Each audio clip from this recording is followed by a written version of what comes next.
Hi, my sweet friends, and welcome back to Crochet Every Day with Judy. We're continuing our, our reading of Oliver Twist. Today we start with Chapter 11, Treats of Mr. Fang, the Police Magistrate, and furnishes a slight specimen of his mode of administering justice. The offense had been committed within the district, and indeed in the immediate neighborhood of a very notorious metropolitan police office.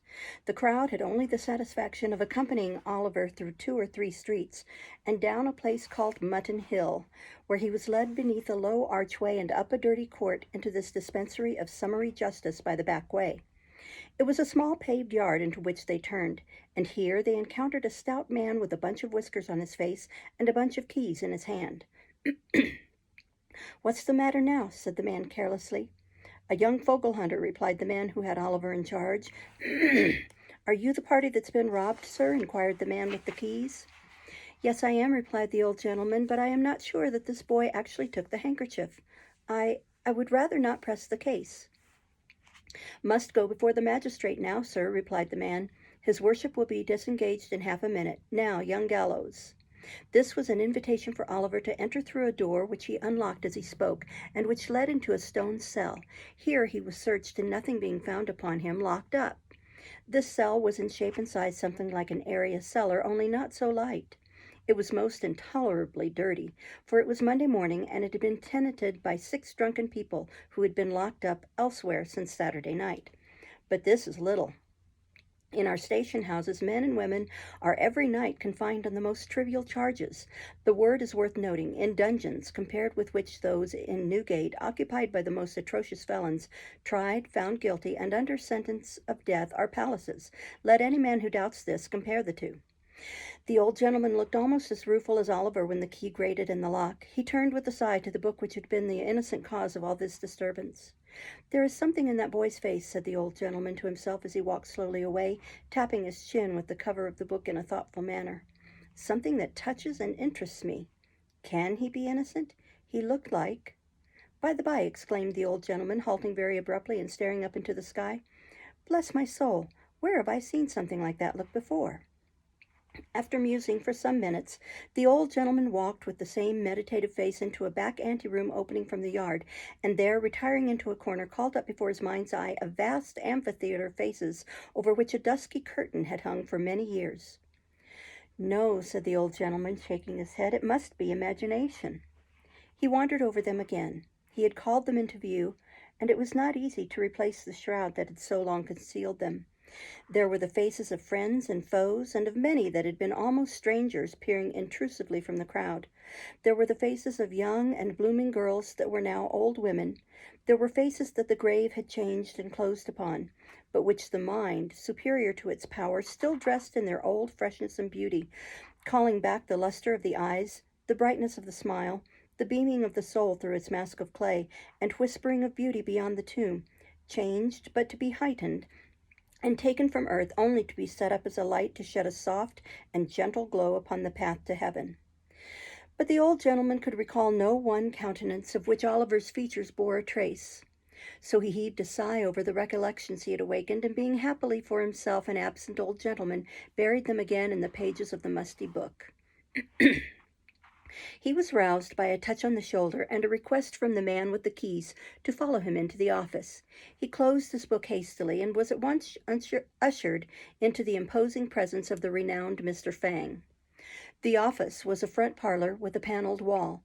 Mr. Fang sat behind a bar at the upper end, and on one side of the door was a sort of wooden pen in which poor little Oliver was already deposited, trembling very much at the awfulness of the scene.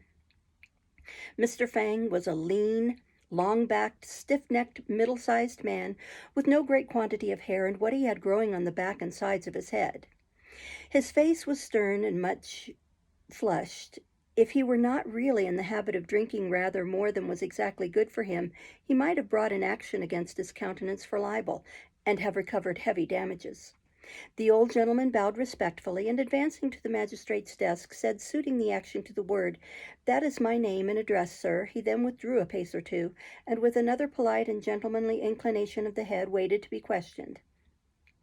Now it so happened that Mr. Fang was at that moment perusing a leading article in the newspaper of the morning, adverting to some recent decision of his and commending him for the 350th time to the special and particular notice of the Secretary of State for the Home Department. He was out of temper, and he looked up with an angry scowl. "Who are you?" said Mr. Fang. The old gentleman pointed with some surprise to his card. "Officers," said Mr. Fang, tossing the card contemptuously away with the newspaper. "Who is this fellow?" "My name, sir," said the old gentleman, speaking like a gentleman, "my name, sir, is Brownlow. Permit me to inquire the name of the magistrate who offers a gratuitous and unprovoked insult to a respectable person under the protection of the bench." Saying this, Mr. Brownlow looked round the office as if in search of some person who would afford him the required information. "Officer," said Mr. Fang, throwing the paper on one side, "what's this fellow charged with?" "He's not charged at all, your worship," replied the officer. "He appears against the boy, your worship." His worship knew this perfectly well, but it was a good annoyance and a safe one. "Appears against the boy, does he?" said Fang, surveying Mr. Brownlow contemptuously from head to foot. "Swear him." "Before I am sworn, I must beg to say one word," said Mr. Brownlow, "and that is that I really never, without actual experience, could have believed—" "Hold your tongue, sir," said Mr. Fang peremptorily. "I will not, sir," replied the old gentleman. "Hold your tongue this instant, or I'll have you turned out of the office," said Mr. Fang. "You're an insolent, impertinent fellow. How dare you bully a magistrate?" "What?" exclaimed the old gentleman, reddening. "Swear this person," said Fang to the clerk. "I'll not hear another word. Swear him." Mr. Brownlow's indignation was greatly roused, but reflecting perhaps that he might only injure the boy by giving vent to it, he suppressed his feelings and submitted to be sworn at once.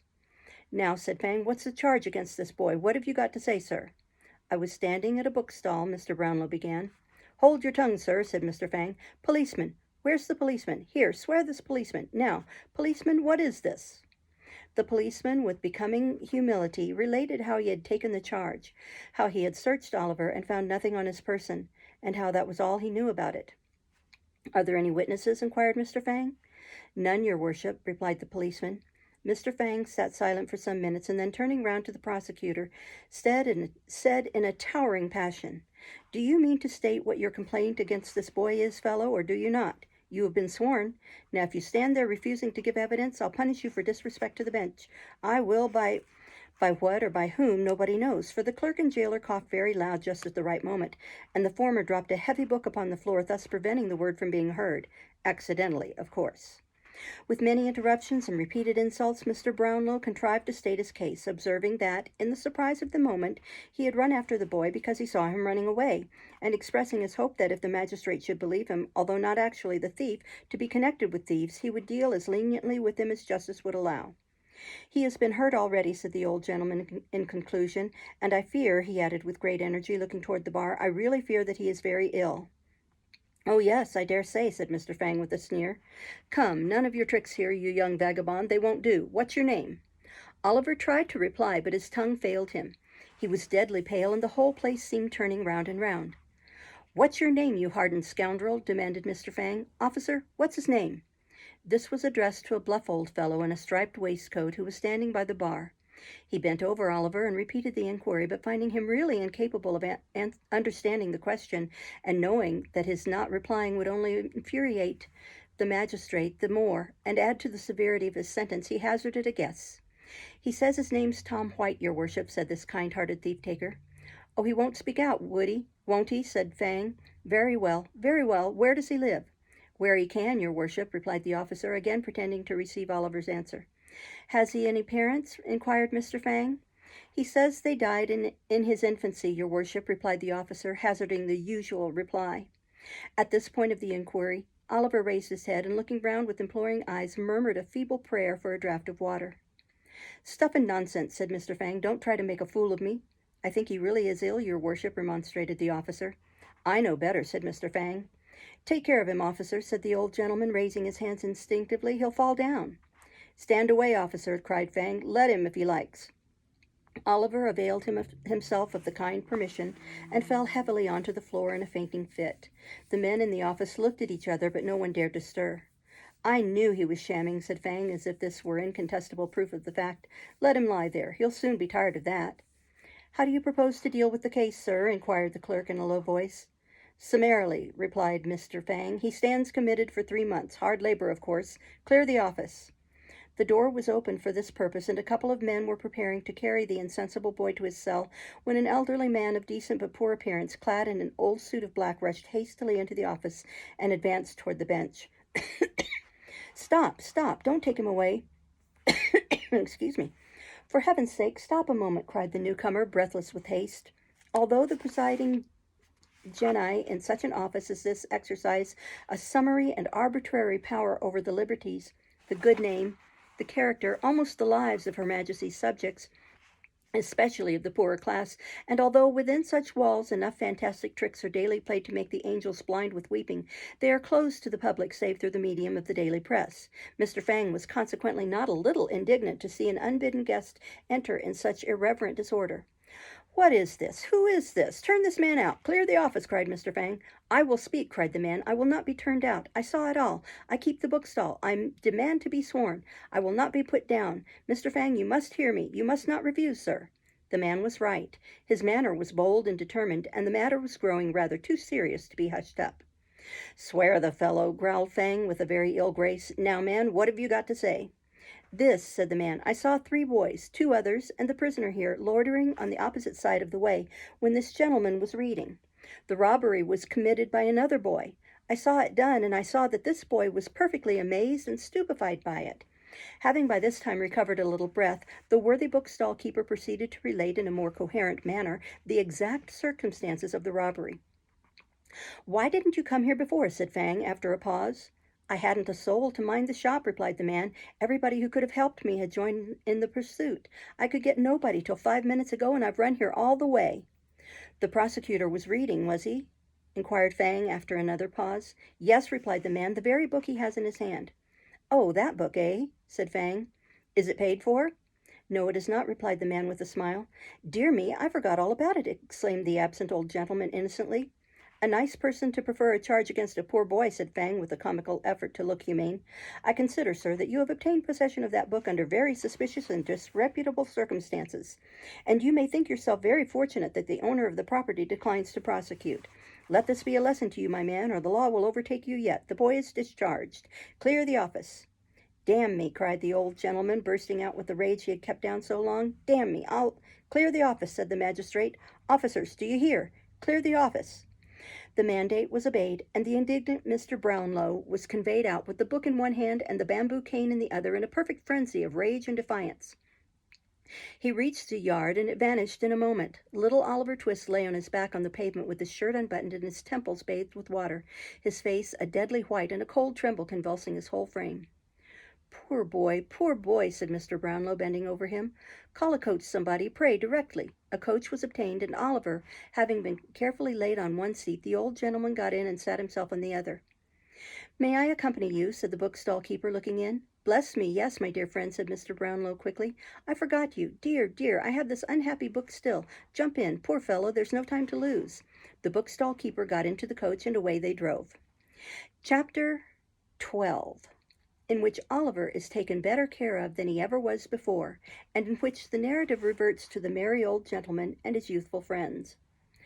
The coach rattled away down Mount Pleasant and up Exmouth Street over nearly the same ground as that which Oliver had traversed when he first entered London in company with the Dodger, and turning a different way when it reached the Angel at Islington, stopped at length before a neat house in a quiet shady street near Pentonville.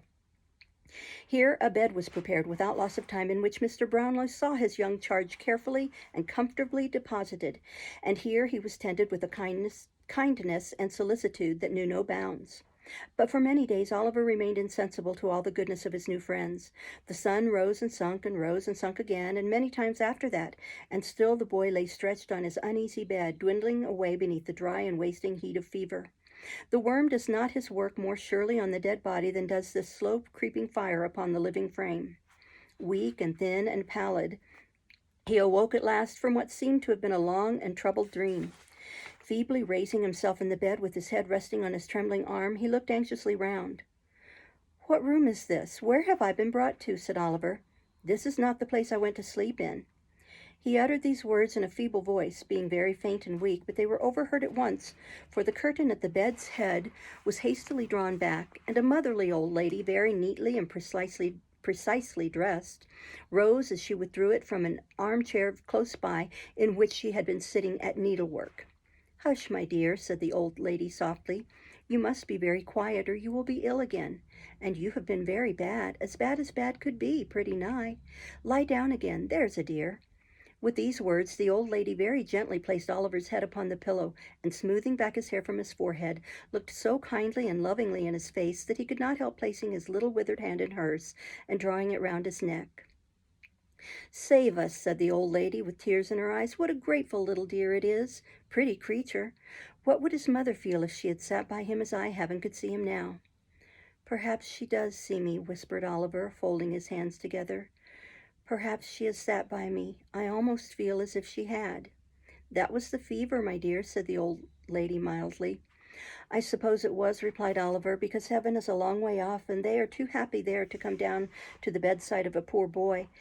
But if she knew I was ill, she must have pitied me even there, for she was very ill herself before she died. She can't know anything about me, though," added Oliver, after a moment's silence. "If she had seen me hurt, it would have made her sorrowful, and her face has always looked sweet and happy when I have dreamed of her." The old lady made no reply to this, but wiping her eyes first, and her spectacles, which lay on the counterpane afterwards, as if they were part and parcel of those features, brought some cool stuff for Oliver to drink, and then patting him on the cheek, told him he must lie very quiet or he would be ill again. So Oliver kept very still, partly because he was anxious to obey the kind old lady in all things, and partly, to tell the truth, because he was completely exhausted with what he had already said. He soon fell into a gentle doze, from which he was awakened by the light of a candle, which, being brought near the bed, showed him a gentleman with a very large and loud ticking gold watch in his hand, who felt his pulse, and said he was a great deal better. "You are a great deal better, are you not, my dear?" said the gentleman. "Yes, thank you, sir," replied Oliver. "Yes, I know you are," said the gentleman. "You're hungry, too, ain't you?" "No, sir," answered Oliver. "Hem," said the gentleman. "No, I know you're not. He is not hungry, Mrs. Bedwin," said the gentleman, looking very wise. The old lady made a respectful inclination of the head, which seemed to say that she thought the doctor was a very clever man. The doctor appeared very much of the same opinion himself. "You feel sleepy, don't you, my dear?" said the doctor. "No, sir," replied Oliver. "No," said the doctor, with a very shrewd and satisfied look, "you're not sleepy. Not thirsty, are you?" "Yes, sir, rather thirsty," answered Oliver. "Just as I expected, Mrs. Bedwin," said the doctor. "It's very natural that he should be thirsty. You may give him a little tea, ma'am, and some dry toast without any butter. Don't keep him too warm, ma'am, but be careful that you don't let him be too cold. Will you have the goodness?" The old lady dropped a curtsy. The doctor, after tasting the cold stuff and expressing a qualified approval thereof, hurried away, his boots creaking in a very important and wealthy manner as he went downstairs. Oliver dozed off again soon after this, and when he awoke it was nearly 12 o'clock. The old lady tenderly bade him good night shortly afterwards, and left him in charge of a fat old woman who had just come, bringing with her in a little bundle a small prayer book and a large nightcap. Putting the latter on her head and the former on the table, the old woman, after telling Oliver that she had come to sit up with him, drew her chair close to the fire, and went off into a series of short naps, checkered at frequent intervals with sundry tumblings forward and divers moans and chokings, which, however, had no worse effect than causing her to rub her nose very hard and then fall asleep again. And thus the night crept slowly on. Oliver lay awake for some time, counting the little circles of light which the reflection of the rushlight shade threw upon the ceiling, or tracing with his languid eyes the intricate pattern of the paper on the wall.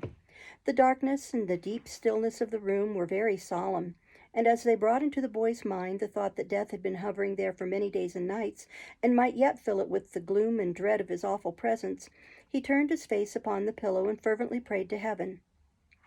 Gradually he fell into that deep, tranquil sleep which ease from recent suffering alone imparts, that calm and peaceful rest which it is pain to wake from. Who, if this were death, would be roused again to all the struggles and turmoils of life, to all its cares for the present, its anxieties for the future, more than all, its weary recollections of the past. It had been bright day for hours when Oliver opened his eyes, and when he did so he felt cheerful and happy.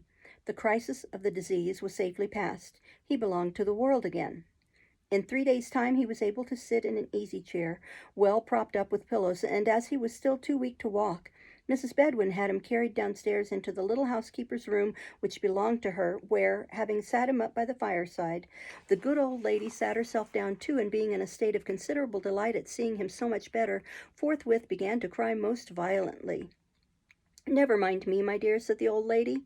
"I'm only having a regular good cry. There, it's all over now, and I'm quite comfortable." "You're very, very kind to me, ma'am," said Oliver. "Well, never you mind that, my dear," said the old lady. "That's got nothing to do with your broth, and it's full time you had it. For the doctor says Mr. Brownlow may come in to see you this morning, and we must get up our best looks, because the better we look, the more he'll be pleased."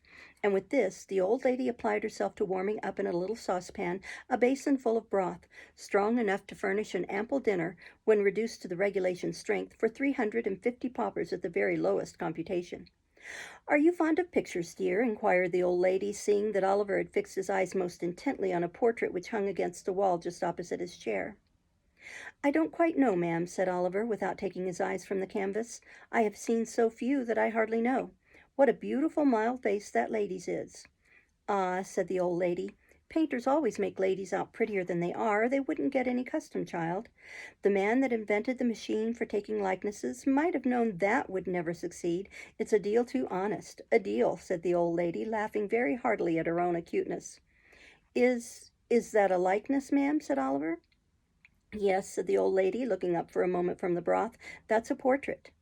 "Whose, ma'am?" said Oliver eagerly. "Why, really, my dear, I don't know," answered the old lady in a good-humored manner. "It's not a likeness of anybody that you or I know, I expect. It seems to strike your fancy, dear." "It is so very pretty," replied Oliver. "Why, sure you're not afraid of it?" said the old lady, observing in great surprise the look of awe with which the child regarded the painting. "Oh, no, no," returned Oliver quickly, "but the eyes look so sorrowful, and where I sit they seem fixed upon me. It makes my heart beat," added Oliver in a low voice, as if it was alive and wanted to speak to me, but couldn't. "Lord save us!" exclaimed the old lady, starting. "Don't talk in that way, child. You're weak and nervous after your illness. Let me wheel your chair round to the other side, and then you won't see it." "There," said the old lady, suiting the action to the word. "You don't see it now, at all events." Oliver did see it in his mind's eye as distinctly as if he had not altered his position, but he thought it better not to worry the kind old lady, so he smiled gently when she looked at him, and Mrs. Bedwin, satisfied that he felt more comfortable, salted and broke bits of toasted bread into the broth with all the bustle befitting so solemn a preparation. Oliver got through it with extraordinary expedition, and had scarcely swallowed the last spoonful when there came a soft tap at the door. "Come in," said the old lady, and in walked Mr. Brownlow. Now the old gentleman came in as brisk as need be, but he had no sooner raised his spectacles on his forehead and thrust his hands behind the skirts of his dressing gown to take a good long look at Oliver than his countenance underwent a very great variety of odd contortions. Oliver looked very worn and shadowy from sickness, and made an ineffectual attempt to stand up out of respect to his benefactor, which terminated in his sinking back into the chair again. And the fact is, if the truth must be told, that Mr. Brownlow's heart, being large enough for any 6 ordinary old gentlemen of humane disposition, forced a supply of tears into his eyes by some hydraulic process which we are not sufficiently philosophical to be in a condition to explain. "Poor boy, poor boy," said Mr. Brownlow, clearing his throat. "I'm rather hoarse this morning, Mrs. Bedwin. I'm afraid I have caught cold." "I hope not, sir," said Mrs. Bedwin. "Everything you have had has been well aired, sir." "I don't know, Bedwin, I don't know," said Mr. Brownlow. "I rather think I had a damp napkin at dinner time yesterday. But never mind that. How do you feel, my dear?" "Very happy, sir," replied Oliver, "and very grateful indeed, sir, for your goodness to me." "Good boy," said Mr. Brownlow stoutly. "Have you given him any nourishment, Bedwin? Any slop, say?" "He has just had a basin of beautiful strong broth, sir," replied Mrs. Bedwin, drawing herself up slightly, and laying a strong emphasis on the last word, to intimate that between slops and broth well compounded there existed no affinity or connection whatsoever. "Ugh," said Mr. Brownlow, with a slight shudder. "A couple of glasses of port wine would have done him a great deal more good, wouldn't they, Tom White, eh?" "My name is Oliver, sir," replied the little invalid, with a look of great astonishment. "Oliver," said Mr. Brownlow. "Oliver what? Oliver White, eh?" "No, sir, Twist, Oliver Twist." "Queer name," said the old gentleman. "What made you tell the magistrate your name was White?" "I never told him so, sir," returned Oliver in amazement. This sounded so like a falsehood that the old gentleman looked somewhat sternly in Oliver's face. It was impossible to doubt him. There was truth in every one of its thin and sharpened lineaments. Some mistake, said Mr. Brownlow, but although his motive for looking steadily at Oliver no longer existed, the old idea of the resemblance between his features and some familiar face came upon him so strongly that he could not withdraw his gaze. I hope you are not angry with me, sir, said Oliver, raising his eyes beseechingly. No, no, replied the old gentleman. Why, what's this? Bedwin, look here. As he spoke, he pointed hastily to the picture above Oliver's head and then to the boy's face. There was its living copy. The eyes, the head, the mouth, every feature was the same. The expression was for the instant so precisely alike that the minutest line seemed copied with a startling accuracy. Oliver knew not the cause of this sudden exclamation, for not being strong enough to bear the start it gave him, he fainted away. A weakness on his part which affords the narrative an opportunity of relieving the reader from suspense in behalf of the two young pupils of the merry old gentleman, and of recording that when the Dodger and his accomplished friend Master Bates joined in the hue and cry which was raised at Oliver's heels in consequence of their executing an illegal conveyance of Mr. Brownlow's personal property, as has been already described, they were actuated by a very laudable and becoming regard for themselves, and forasmuch as the freedom of the subject and the liberty of the individual are among the first and proudest boasts of a true-hearted Englishman, so I need hardly beg the reader to observe that this action should tend to exalt them in the opinion of all public and patriotic men, in almost as great a degree as a strong proof of their anxiety for their own preservation and safety goes to corroborate and confirm the little code of laws which certain profound and sound-judging philosophers have laid down as the mainsprings of all nature's deeds and actions. The said philosophers, very wisely reducing the good lady's proceedings to matters of maxim and theory, and by a very neat and pretty compliment to her exalted wisdom and understanding, put entirely out of sight any considerations of heart or generous impulse and feeling. For these are matters totally beneath a female who is acknowledged by universal admission to be far above the numerous little foibles and weaknesses of her sex. If I wanted any further proof of the strictly philosophical nature of the conduct of these young gentlemen in their very delicate predicament, I should at once find it in the fact, also recorded in the foregoing part of this narrative, of their quitting the pursuit when the general attention was fixed upon Oliver, and making immediately for their home by the shortest possible cut. For although I do not mean to assert that it is usually the practice of renowned and learned sages to shorten the road to any great conclusion, their course indeed being rather to lengthen the distance by various circumlocutions and discursive staggerings like unto those in which drunken men, under the pressure of too mighty a flow of ideas, are prone to indulge, still I do mean to say, and do say distinctly, that it is the invariable practice of many mighty philosophers, in carrying out their theories, to evince great wisdom and foresight in providing against every possible contingency which can be supposed at all likely to affect themselves. Thus, to do a great right, you may do a little wrong, and you may take any means which the end to be attained will justify, the amount of the right or the amount of the wrong, or indeed the distinction between the two, being left entirely to the philosopher concerned to be settled and determined by his clear, comprehensive, and impartial view of his own particular case. It was not until the two boys had scoured with great rapidity through a most intricate maze of narrow streets and courts that they ventured to halt by one consent beneath a low and dark archway. Having remained silent here just long enough to recover breath to speak, Master Bates uttered an exclamation of amusement and delight, and bursting into an uncontrollable fit of laughter, flung himself upon a doorstep and rolled thereon in a transport of mirth. What's the matter? Inquired the Dodger. Ha, ha, ha, roared Charley Bates. Hold your noise, remonstrated the Dodger, looking cautiously around. Do you want to be grabbed, stupid? I can't help it, said Charley. I can't help it. To see him splitting away at that pace and cutting round the corners and knocking up against the posts and starting on again as if he was made of iron as well as them, and me with a wipe in my pocket singing out arter him. Oh, my eye! The vivid imagination of Master Bates presented the scene before him in too strong colors. As he arrived at this apostrophe, he again rolled upon the doorstep and laughed louder than before. What'll Fagin say? Inquired the Dodger, taking advantage of the next interval of breathlessness on the part of his friend to propound the question. What? Repeated Charley Bates. Ah, what? Said the Dodger. Why, what should he say? Inquired Charley, stopping rather suddenly in his merriment, for the Dodger's manner was impressive. What should he say? Mr. Dawkins whistled for a couple of minutes, then taking off his hat, scratched his head and nodded thrice. What do you mean? Said Charley. Toor-rool-lol-loo, gammon and spinach, the froggy wouldn't, and high cockalorum, said the Dodger, with a slight sneer on his intellectual countenance. This was explanatory but not satisfactory. Master Bates felt it so and said again, "What do you mean?"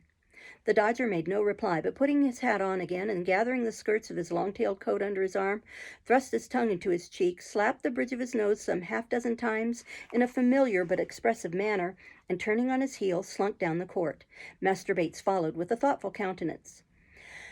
The noise of footsteps on the creaking stairs, a few minutes after the occurrence of this conversation, roused the merry old gentleman as he sat over the fire with a saveloy and a small loaf in his left hand, a pocket-knife in his right, and a pewter pot on the trivet. There was a rascally smile on his white face as he turned round and, looking sharply out from under his thick red eyebrows, bent his ear toward the door and listened intently. "Why, how's this?" muttered the Jew, changing countenance. "Only 2 of 'em? Where's the third? They can't have got into trouble. Hark!" The footsteps approached nearer. They reached the landing. The door slowly opened, and the Dodger and Charlie Bates entered, closing it behind them. We'll stop there and start tomorrow with Chapter 13. Thank you for listening. Bye-bye.